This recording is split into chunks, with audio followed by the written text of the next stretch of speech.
Great. നമുക്ക് ഇന്ന് ഇതിന്റെ ബാക്കിയാണ് സംസാരിക്കാനുള്ളത്. ഇന്നത്തോടു കൂടി നമുക്ക് ആ പാഠം ഇവിടെ അവസാനിക്കും. ഞാനൊന്ന് വായിച്ചു തരാം. Paragraph 14. 2 or 3 hours I calculated. It seemed an extraordinary long time to be alone at sea. But I tried to resign myself to it. I had no food or water, and by 3 in the afternoon I would surely have a searing thirst.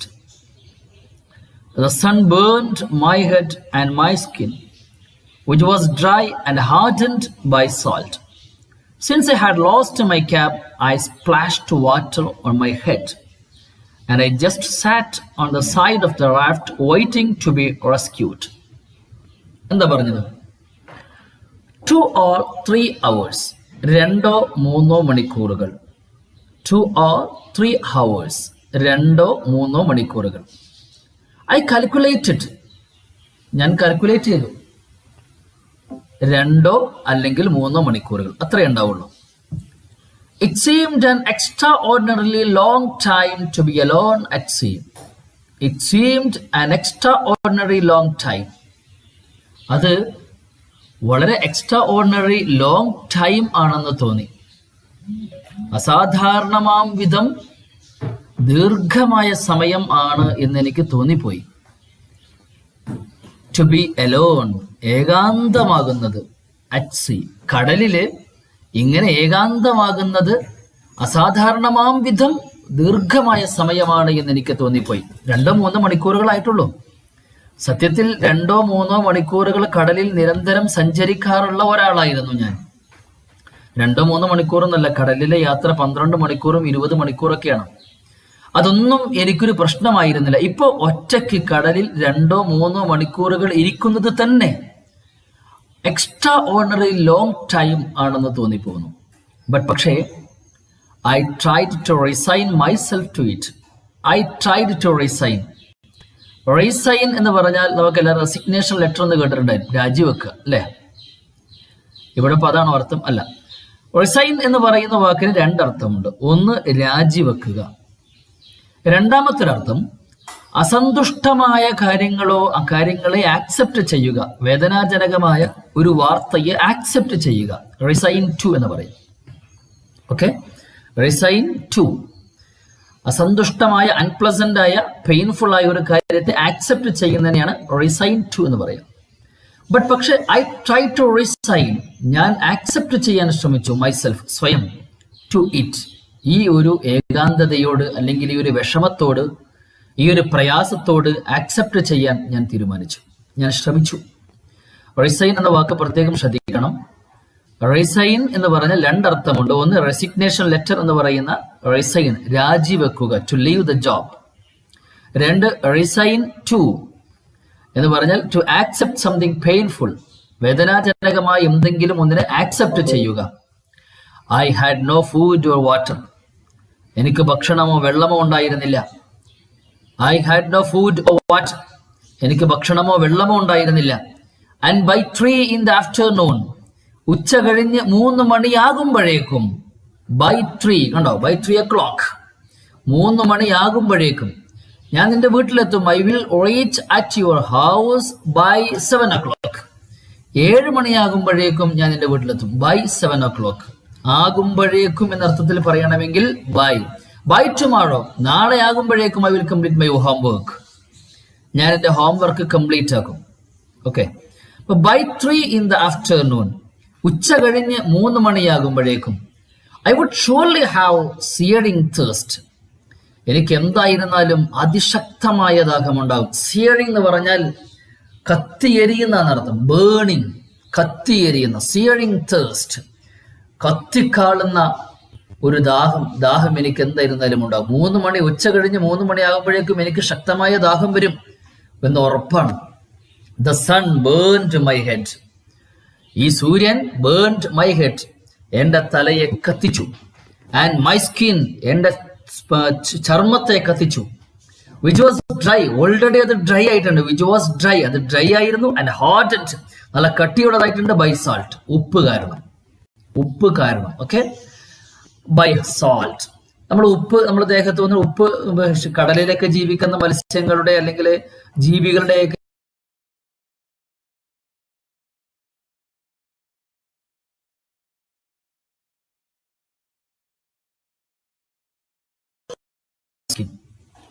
Since I had lost my cap. Since എന്ന് പറഞ്ഞാൽ ഇവിടെ അർത്ഥം കാരണം എന്നാണ് അർത്ഥം. Since I had lost my cap, എന്റെ തൊപ്പി നഷ്ടപ്പെട്ട കാരണത്താൽ. ഒരു സെന്റൻസിന്റെ തുടക്കത്തിൽ സിൻസ് എന്ന വാക്ക് വരികയാണെങ്കിൽ അതിന്റെ അർത്ഥം കാരണം എന്നായിരിക്കും. കാരണത്താൽ. Since I had lost my cap, എന്റെ തൊപ്പി നഷ്ടപ്പെട്ട കാരണത്താൽ. ഉണ്ടോ? Since I had lost my cap, എന്റെ തൊപ്പി നഷ്ടപ്പെട്ട കാരണത്താൽ. I splashed water on my head, ഞാൻ വെള്ളം എന്റെ തലയിൽ ഇങ്ങനെ സ്പ്ലാഷ് ചെയ്തുകൊണ്ടിരുന്നു. സ്പ്ലാഷ് ചെയ്യാതെ ഇങ്ങനെ തെറിപ്പിച്ചുകൊണ്ടിരുന്നു. ഭയങ്കരമായി ചൂടാണ്. അപ്പൊ ചൂടിൽ നിന്ന് രക്ഷപ്പെടാൻ വേണ്ടി എന്റെ തലയിൽ ഞാൻ വെള്ളം സ്പ്ലാഷ് ചെയ്തുകൊണ്ടിരുന്നു. And I just sat on the side of the raft. And I just sat, ഞാൻ ഇരുന്നു. On the side of the raft, ആ ലൈഫ് ബോട്ടിന്റെ ഒരു ഭാഗത്ത് ഞാൻ ഇങ്ങനെ ഇരുന്നു. വെയിറ്റിംഗ് ടു ബി റെസ്ക്യൂഡ്, ആരെങ്കിലും ഒരാൾ എന്നെ രക്ഷിക്കുമോ എന്ന് കാത്തുകൊണ്ട് ഞാൻ ആ റാഫ്റ്റിന്റെ സൈഡിൽ പോയിട്ട് ഇങ്ങനെ ഇരുന്നു.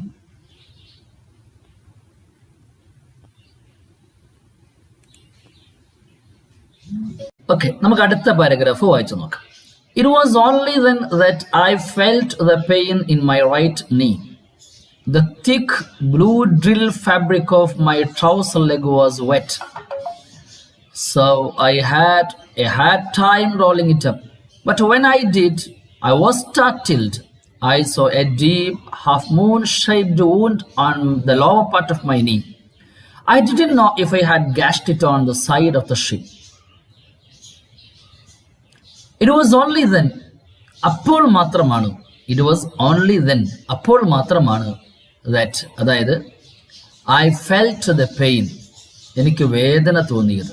I felt the pain, എനിക്ക് വേദന തോന്നിയത്. ഇൻ മൈ റൈറ്റ് നീ, എൻ്റെ വലത് മുട്ടുകാരിൽ എനിക്ക് വേദന തോന്നിയത് അപ്പോൾ മാത്രമാണ്. Okay, it was only then, അപ്പോൾ മാത്രമാണ് that I felt the pain, എനിക്ക് വേദന തോന്നി. ഇൻ മൈ റൈറ്റ് നീ, എൻ്റെ വലത് കാൽമുട്ടി.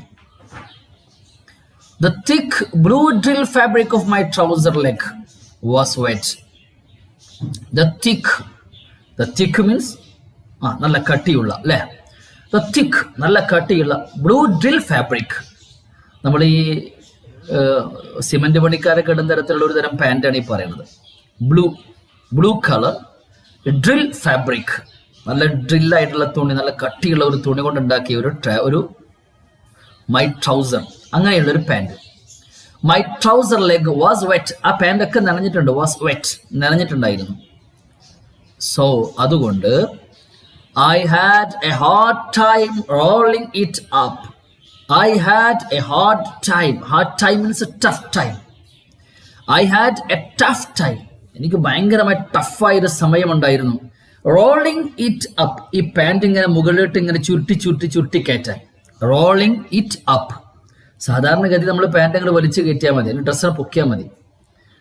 പക്ഷെ ഇതങ്ങനെ പറ്റില്ല. ഇതെന്ത് ചെയ്യണം? ഈ പാൻറ് അങ്ങനെ വലിച്ചു ഊരാനും കഴിയില്ല, എടുക്കാനും കഴിയില്ല. ഇത് റോളിംഗ് ഇറ്റ് അപ്പ്, അതിങ്ങനെ ചുരുട്ടി നല്ല കട്ടിയുള്ള പാൻറ്റാണ്. അപ്പൊ ചുരുട്ടി മുകളിലേക്ക് കൊണ്ടുവരാൻ എനിക്ക് ഭയങ്കര ടൈം എടുത്തു. പക്ഷേ when I did, ഞാനത് ചെയ്തപ്പോ I was startled, I was amazed, I was wondered. ഞാൻ അത്ഭുതപ്പെട്ടു പോയി. I was startled means amazed. I saw a deep, ഞാൻ കണ്ടു a deep means very depth, അല്ലേ? എ ഡീപ്പ്, വെരി ഡെപ്ത് ആയിട്ടുള്ള ഹാഫ് മൂൺ ഷേപ്ഡ് വോണ്ട്, ചന്ദ്രൻ, അല്ലെ? പകുതി ചന്ദ്രന്റെ രൂപത്തിലുള്ള ഒരു മുറിവ്. ഇവിടെ on the lower part of my knee, എൻ്റെ മുട്ടിന്റെ താഴ്ഭാഗത്ത്. On the lower part of my knee, എൻ്റെ മുട്ടിന്റെ താഴ്ഭാഗത്ത് ഒരു ഹാഫ് മൂൺ ഷേപ്ഡ് ആയിട്ടുള്ള ഒരു വുണ്ട് ഞാൻ കണ്ടു. I didn't know, എനിക്കറിയില്ല. If I had gashed it, അത് മുറിവേറ്റതാണോ എന്ന്. ഇഫ് ഐ ഹാഡ് ഗാഷ്ഡ്, എനിക്ക് മുറിവേറ്റിട്ടുണ്ടായിരുന്നോ എന്ന്. ഇറ്റ്, ഈ മുറിവ് എനിക്ക് പറ്റിയിട്ടുണ്ടായിരുന്നോ എന്ന്. ഇഫ് ഐ ഹാഡ്, വെദർ എന്നാണ് ആ ഇഫിന്റെ അർത്ഥം. ഇഫ് എന്ന് പറഞ്ഞാൽ വെദർ, ആണോ എന്നർത്ഥത്തിൽ. If I had gashed it, എനിക്ക് ഈ മുറിവേറ്റിട്ടുണ്ടായിരുന്നുവോ. On the side of the ship, ആ കപ്പലിന്റെ ഒരു ഭാഗത്ത് നിന്ന് എനിക്ക് ഈ മുറിവേറ്റിട്ടുണ്ടായിരുന്നുവോ എന്ന് ഞാൻ എനിക്കറിയില്ല. ഓർ അല്ലെങ്കിൽ ഇഫ് ഇറ്റ് ഹാഡ് ഹാപ്പൻഡ്, ഇത് സംഭവിച്ചതാണോ. When I hit the water, ഞാൻ വെള്ളത്തിൽ ചെന്ന് ഇടിച്ചപ്പോ ഇത് സംഭവിച്ചിട്ടുണ്ടായിരുന്നോ എന്നും എനിക്കറിയില്ല. ഇഫ് എന്ന് പറയുന്ന വാക്ക് ആണോ എന്നൊരർത്ഥത്തിലാണ് ചോദിക്കുന്നത്. ഇഫ് ഇറ്റ് ഹാഡ് ഹാപ്പൺ, എങ്കിൽ എന്നർത്ഥമല്ല. ഇഫ് ഇറ്റ് ഹാഡ് ഹാപ്പൺ, ഇത് സംഭവിച്ചിട്ടുണ്ടായിരുന്നെങ്കിൽ എന്നർത്ഥത്തിലല്ല പറയുന്നത്. ഇഫ് ഇറ്റ് ഹാഡ് ഹാപ്പൻഡ്, സംഭവിച്ചിട്ടുണ്ടായിരുന്നുവോ. When I hit the water, ഞാൻ വെള്ളത്തിൽ ചെന്ന് ഇടിച്ചപ്പോ അത് അങ്ങനെ സംഭവിച്ചിട്ടുണ്ടായിരുന്നുവോ എന്ന് എനിക്കറിയില്ല. അങ്ങനെ ചെയ്തോ ഇങ്ങനെ ചെയ്തോ എനിക്കറിയില്ല. ഫോർ, എന്തുകൊണ്ടെന്നാൽ നേരത്തെ ഞാൻ പറഞ്ഞു സിൻസ് എന്ന് പറയുന്ന വാക്കും ഫോർ എന്ന വാക്കും ഒരു സെന്റൻസിന്റെ തുടക്കത്തിൽ വരികയാണെങ്കിൽ അതിന്റെ അർത്ഥം മിക്കവാറും എന്തുകൊണ്ടെന്നാൽ, കാരണം, ബിക്കോസ് എന്നായിരിക്കും.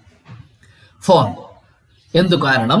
ഐ ഡിഡ് നോട്ടീസ് ഇറ്റ്, ഞാനത് ശ്രദ്ധിച്ചിട്ടില്ല. Until I was seated in the life raft, ഞാൻ ഈ ലൈഫ് റാഫ്റ്റിൽ ഇരിക്കുന്നത് വരെ ഞാനത് ശ്രദ്ധിച്ചിട്ടില്ല. ഈ ലൈഫ് റാഫ്റ്റിൽ ഇരിക്കുന്നത് വരെ ഞാനത് ശ്രദ്ധിച്ചിട്ടില്ല. Though the wound burned a little, ഈ മുറി കുറച്ചൊക്കെ കത്തി കരിഞ്ഞു പോയിട്ടുണ്ടായിരുന്നെങ്കിൽ പോലും it had stopped bleeding, അത് ബ്ലീഡിംഗ് ഒക്കെ നിന്നിട്ടുണ്ടായിരുന്നു. മുറിന്നപ്പോ ബ്ലീഡിംഗ് ഒന്നുമില്ല. It had stopped bleeding and it was completely dry. മാത്രമല്ല അത് കംപ്ലീറ്റ്ലി എന്തായിട്ട് മാറി, ഡ്രൈ ആയി മാറിയിട്ടുണ്ട്. Because of the salt water, കാരണം ഉപ്പ് വെള്ളമാണ്. Because of the salt water, salt water കാരണമായി കംപ്ലീറ്റ്ലി ഡ്രൈ ആയി മാറിയിട്ടുണ്ട്. ഐ ഇമേജിൻ, ഞാൻ അങ്ങനെയാണ് വിചാരിക്കുന്നത്. ഓക്കെ, അടുത്ത നമ്മുടെ ലാസ്റ്റ് പാരഗ്രാഫാണ്. അതുകൂടെ കഴിഞ്ഞാൽ ഈ പാഠം ഇവിടെ അവസാനിക്കും. ലാസ്റ്റ് പാരഗ്രാഫ് നമുക്കൊന്ന് വായിച്ചു നോക്കാം. Uncertain as to what to do, I decided to make an inventory of my belongings. I wanted to figure out what I could count on in my solitude at sea. First of all, I could rely on my watch, which kept a perfect time and which I could not stop glancing at every 2 or 3 minutes. In addition, I had my gold ring, which I had bought in Cartagena the year before, and a chain with a medal of the Virgin of Carmen on it, also purchased in Cartagena from another sailor for 35 pesos. In my pockets, I had nothing but the keys to my locker on the small ship and 3 business cards I had been given at a store in a mobile one day in January when I had gone out shopping. Since I had nothing to do, I read the cards over and over to distract myself until I was rescued. Uncertain as to what to do. എന്താണ് ചെയ്യേണ്ടത് എന്ന് നിശ്ചയമില്ലാതെ. Uncertain as to what to do. എന്താണ് ചെയ്യേണ്ടത് എന്ന് നിശ്ചയമില്ലാതെ. I decided to make an inventory of my belongings. ഞാൻ തീരുമാനിച്ചു. To make an inventory of my belongings. എൻ്റെ വസ്തുക്കളുടെ ഒരു ഇൻവെന്ററി ഉണ്ടാക്കാൻ. ഇൻവെന്ററി എന്ന് പറഞ്ഞാൽ എന്താർത്ഥം? ആ ലിസ്റ്റ് അല്ലെ, നമ്മളെ കയ്യിലുണ്ടായിരിക്കുന്ന ഒരു സ്റ്റോക്ക് രജിസ്റ്ററിനെയാണ് ഇൻവെന്ററി എന്ന് പറയാം. ഇൻവെന്ററി രജിസ്റ്റർ, സ്റ്റോക്ക് രജിസ്റ്റർ എന്നർത്ഥം. I decided to make an inventory of my belongings. ഞാൻ തീരുമാനിച്ചു to make an inventory, ഒരു സ്റ്റോക്ക് രജിസ്റ്റർ ഉണ്ടാക്കാൻ. Of my belongings. What's the meaning? Belongings എന്ന് പറഞ്ഞാൽ എൻ്റെ വസ്തുക്കൾ, എൻ്റെ സാധനങ്ങൾ, എൻ്റെ സ്വന്തമായ സാധനങ്ങൾ. ഇതാണ് ബിലോങ്ങിങ്സ് എന്ന് പറയാം. To make an inventory of my belongings. എൻ്റെ സാധനങ്ങളുടെ ഒരു സ്റ്റോക്ക് രജിസ്റ്റർ ഉണ്ടാക്കാൻ തീരുമാനിച്ചു. കപ്പലിൻ്റെ കുറേ സാധനങ്ങൾ ഉണ്ടല്ലോ, ഏതായാലും വെറുതെ ഇരിക്കണം, അപ്പൊ അതൊക്കെ ചെയ്യാം. I wanted to figure out. ഞാൻ ഇങ്ങനെ ഫിഗർ ഔട്ട് ചെയ്യാൻ ആഗ്രഹിച്ചു, ഇങ്ങനെ കണക്ക് കൂട്ടാൻ. What I could count on, ഏതൊക്കെയാണ് എനിക്കിപ്പോ കൗണ്ട് ചെയ്യാൻ പറ്റുക. In my solitude at see, ഈ കടലിലെ ഈ സോളിറ്റ്യൂഡ് മീൻസ് ഏകാന്തത, ഈ ഏകാന്തതയിൽ എന്താണ് എനിക്ക് കൗണ്ട് ചെയ്യാൻ പറ്റുക എന്നിങ്ങനെ ഫിഗർ ഔട്ട് ചെയ്യാൻ ഞാൻ ഇങ്ങനെ തീരുമാനിച്ചു. ഫസ്റ്റ് ഓഫ് ഓൾ, ആദ്യം തന്നെ I could rely on my watch. എനിക്ക് കൗണ്ട് ചെയ്യാൻ പറ്റുന്ന സാധനം എന്താ? My watch. I could rely on my watch. എനിക്ക് കൗണ്ട് ചെയ്യാൻ, I could count my watch. എൻ്റെ വാച്ച് എനിക്ക് കൗണ്ട് ചെയ്യാൻ പറ്റും. Which kept perfect time. ഈ വാച്ചിന്റെ പ്രത്യേകത എന്താ? Which kept perfect time. Perfect ആയിരിക്കുന്ന സമയമാണ് എപ്പോഴും ഈ വാച്ചിലുണ്ടായിരുന്നത്, വളരെ കൃത്യമായ സമയം. ആൻഡ് മാത്രമല്ല, which I could not stop glancing. എനിക്ക് നോക്കാതിരിക്കാൻ കഴിഞ്ഞിരുന്നില്ല. every 2 or 3 minutes, ഓരോ 2-3 മിനിറ്റ് ആകുമ്പോഴും ഈ വാച്ചൊക്കെ ഇങ്ങനെ നോക്കാതിരിക്കാൻ സാധിക്കുമായിരുന്നില്ല. അങ്ങനെയുള്ളൊരു വാച്ച് അത് എൻ്റെ കയ്യിലുള്ളൊരു ബിലോങ്ങിങ് ആണ്. ഞാനത് എൻ്റെ ഇൻവെന്ററിയിൽ എഴുതി വെക്കാൻ തീരുമാനിച്ചു. ഇൻ അഡീഷൻ, അതോടൊപ്പം ഇൻ അഡീഷൻ, പ്രയോഗം നോക്കണം. ഇൻ അഡീഷൻ, അതിനോട് കൂട്ടിച്ചേർത്തുകൊണ്ട് I had my gold ring. എനിക്ക് എന്തുണ്ടായിരുന്നു? ഒരു സ്വർണത്തിന്റെ റിംഗ് ഉണ്ടായിരുന്നു. I had my gold ring which I had bought. ഞാനത് വാങ്ങിയിട്ടുണ്ടായിരുന്നു. In Cartagena the year before, ഒരു കൊല്ലം മുമ്പ് കാർത്താഗനയിൽ നിന്ന് ഞാൻ വാങ്ങിയിട്ടുണ്ടായിരുന്ന ഒരു ഗോൾഡ് റിംഗ് എൻ്റെ കയ്യിലുണ്ടായിരുന്നു. ആൻഡ് ചെയിൻ, മാത്രമല്ല ഒരു ചെയിനും ഉണ്ടായിരുന്നു. With a medal of the Virgin of Carmen യുവതിയുടെ വിർജിന്റെ കന്യാമറിയത്തിന്റെ ഒരു മെഡൽ അതിലുണ്ടായിരുന്നു. അങ്ങനെയുള്ളൊരു chain. Also purchased in Cartagena. അതും ഞാൻ എവിടെ നിന്ന് മേടിച്ചതാ? Also purchased in Cartagena. അതും I have purchased from Cartagena. ഞാൻ കാർത്താഗനയിൽ നിന്ന് വാങ്ങിച്ചതാണ്. ഫ്രം അനദർ സെയിലർ, വേറൊരു കപ്പൽക്കാരന്റെ കയ്യിൽ നിന്ന്. ഫ്രം അനദർ സെയിലർ, എവിടെ നിന്ന് മേടിച്ചു? പെർച്ചേസ്ഡ് ഫ്രം അനദർ സെയിലർ, വേറൊരു കച്ചവടക്കാരന്റെ കയ്യിൽ നിന്ന്. ഫോർ 35 pesos, 35 പെസോസ് നാണയത്തിന് ഞാൻ അത് വേറൊരു കച്ചവടക്കാരന്റെ കയ്യിൽ നിന്ന് കാർട്ടാഗനയിൽ നിന്ന് വാങ്ങിച്ചതാണ്. ഇൻ മൈ പോക്കറ്റ്സ്, എന്റെ പോക്കറ്റില് ഐ ഹാഡ് നത്തിങ്, എനിക്കൊന്നും ഉണ്ടായിരുന്നില്ല. ഇൻ മൈ പോക്കറ്റ്സ്, എന്റെ പോക്കറ്റുകളില് ഐ ഹാഡ് നത്തിങ്, എനിക്കൊന്നും ഉണ്ടായിരുന്നില്ല. But I had nothing but, പക്ഷെ എന്തുണ്ടായിരുന്നു? The keys to my locker on the small ship. The keys to my locker, എന്റെ ലോക്കറിന്റെ കീകൾ ഉണ്ടായിരുന്നു. ഓൺ ദ സ്മോൾ ഷിപ്പ്, ഈ ചെറിയ കപ്പലിലുള്ള എന്റെ ലോക്കറിന്റെ കീകൾ എന്റെ കീശയിലുണ്ടായിരുന്നു. ആൻഡ് 3 business cards, മാത്രമല്ല 3 ബിസിനസ് കാർഡുകളും ഉണ്ടായിരുന്നു. I had been given at a store. I had been given, ഈ ബിസിനസ് കാർഡ്സുകള് ഐ ഹാഡ് ബീൻ ഗിവൺ, എനിക്ക് നൽകപ്പെട്ടിട്ടുണ്ടായിരുന്നു. അറ്റ് എ സ്റ്റോർ, ഒരു സ്റ്റോറിൽ വെച്ച്. ഇൻ മൊബൈൽ എന്ന് പറയുന്ന സ്ഥലത്തെ, മൊബൈൽ എന്ന് പറഞ്ഞാൽ നമ്മൾ സാധാരണ പറയുന്ന മൊബൈൽ അല്ല, മൊബൈൽ എന്ന് പറയുന്ന സ്ഥലത്തെ ഒരു സ്റ്റോറിൽ വെച്ച് എനിക്ക് 3 ബിസിനസ് കാർഡ് കിട്ടിയിട്ടുണ്ടായിരുന്നു. അതെന്റെ കയ്യിലുണ്ട്. വൺ ഡേ ഇൻ ജനുവരിയിലെ ഒരു ദിവസം എനിക്ക് മൊബൈൽ എന്ന് പറയുന്ന സ്ഥലത്തെ ഒരു സ്റ്റോറിൽ വെച്ച് ഒരാൾ എനിക്ക് 3 ബിസിനസ് കാർഡ് തന്നിട്ടുണ്ടായിരുന്നു. When I had gone out shopping, ഞാൻ ഷോപ്പിങ്ങിന് വേണ്ടി പോയപ്പോ എനിക്ക് കിട്ടിയതാണ്. Since I had nothing to do, നേരത്തെ പറഞ്ഞിരുന്നു ഞാൻ. സിൻസ് എന്ന് പറഞ്ഞ വാക്കിന്റെ അർത്ഥം എന്തായിരിക്കും? കാരണത്താൽ. Since I had nothing to do, എനിക്കൊന്നും ചെയ്യാനുണ്ടായിരുന്നില്ല എന്ന കാരണത്താൽ I read the cards over and over, ഞാൻ ഈ ബിസിനസ് കാർഡ് ഇങ്ങനെ വീണ്ടും വായിച്ചുകൊണ്ടിരുന്നു. ടു ഡിസ്ട്രാക്ട് മൈസെൽഫ്, എന്റെ ശ്രദ്ധ തിരിക്കാൻ വേണ്ടിയിട്ട്. ടു ഡിസ്ട്രാക്ട് മൈസെൽഫ്, അല്ലെങ്കിൽ ഞാൻ ഇങ്ങനെ വെറുതെ ആലോചിച്ചുകൊണ്ടിരിക്കും. ആൻറ്റിൽ ഐ വാസ് റെസ്ക്യൂഡ്, ഞാൻ റെസ്ക്യൂ ചെയ്യപ്പെടുന്നത് വരെ, ഞാൻ രക്ഷപ്പെടുത്തപ്പെടുന്നത് വരെ.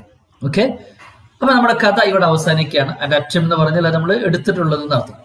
നിങ്ങൾ ചെയ്യേണ്ട പണി, ഇതിൽ 17 ക്വസ്റ്റ്യൻസുകൾ ഈ പാഠഭാഗവുമായിട്ട് ബന്ധപ്പെട്ടിട്ടുണ്ട്. നമ്മൾ ആദ്യത്തെ 2 പാഠത്തിലൊക്കെ ക്വസ്റ്റ്യൻസുകൾ വായിച്ചു തന്നിട്ടുണ്ടായിരുന്നു. ഇനി നമ്മൾ വായിക്കേണ്ട ആവശ്യമില്ല, നിങ്ങൾ സ്വയം മനസ്സിലാക്കേണ്ടതാണ്. ആ ക്വസ്റ്റ്യൻസുകൾക്ക് നിങ്ങൾ ആൻസർ ചെയ്ത് അത് നിങ്ങളുടെ അധ്യാപകന് നിങ്ങൾ അയച്ചു കൊടുക്കണം. ഓക്കെ, നമ്മളെ ക്ലാസ്സോട് അവസാനിപ്പിക്കുകയാണ്. അടുത്ത ക്ലാസ്സിൽ മുതൽ നമ്മുടെ ആക്ടിവിറ്റി ആരംഭിക്കാൻ പോകുന്നു. Okay, thank you.